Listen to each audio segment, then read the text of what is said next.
At ayan, hindi ko na talaga napigilan yung sarili ko guys. At pagkatapos kong ang lutuin, eto na talaga yung inalmusal ko guys.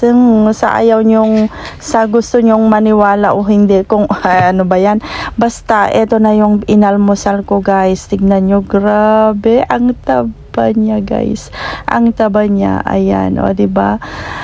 Ay, grabe. Craving satisfied na naman ang auntie nyo. Ayan, pati nahuhulog, kinakain na. Syempre, o, diba, sa mahal ba naman ng crabs na ito ay talagang wala tayong sasayangin, guys. O, diba? Ay, sa tagal talaga ng panahon ngayon na naman ako ulit nakatikim ng crabs. Kaya pasensya na kayo.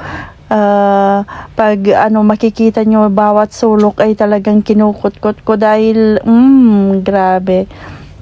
So eto na guys, kain na po tayo. Ayan, grabe, ang dami ko na namang nakain kanin dito guys. Umagang umaga, imagine, nag-breakfast ako ng crabs. Saan pa kayo? Baka sa akin nyo lang nakikita itong breakfast ay kanin at crabs. Diyos ko Lord. Ayan, kaya malusog na naman ang auntie nyo. Hindi na naman kasya yung ibang damit ko. Ayan. At grabe, ang dami niyang laman guys. Mga babae kasi yun, yung mga crabs na binili ng ka-flat ko. So ayan na nga guys, pasensya na kayo at pati mga daliri ko ay finger licking good. O diba, grabe. So yun lang, thanks for watching guys. Pasensya na talaga kayo at gutom na ako dito. Ayan, may mga langaw na ding lumilipad dahil nga naaamoy na nila yung amoy ng crabs. O diba, ayan, nadikit-dikit na yung mga mga kanin ko sa daliri.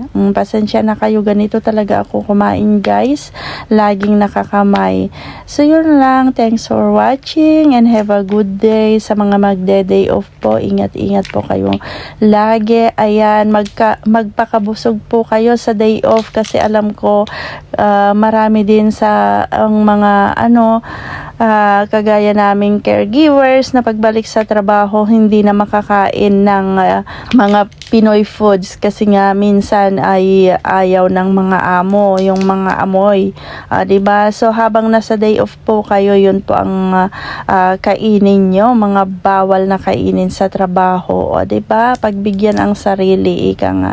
So yun lang, thanks for watching. Tignan nyo naman, bawat sulok ay talagang dinudukot ko. Ayan, kasi nga mahal ang crabs.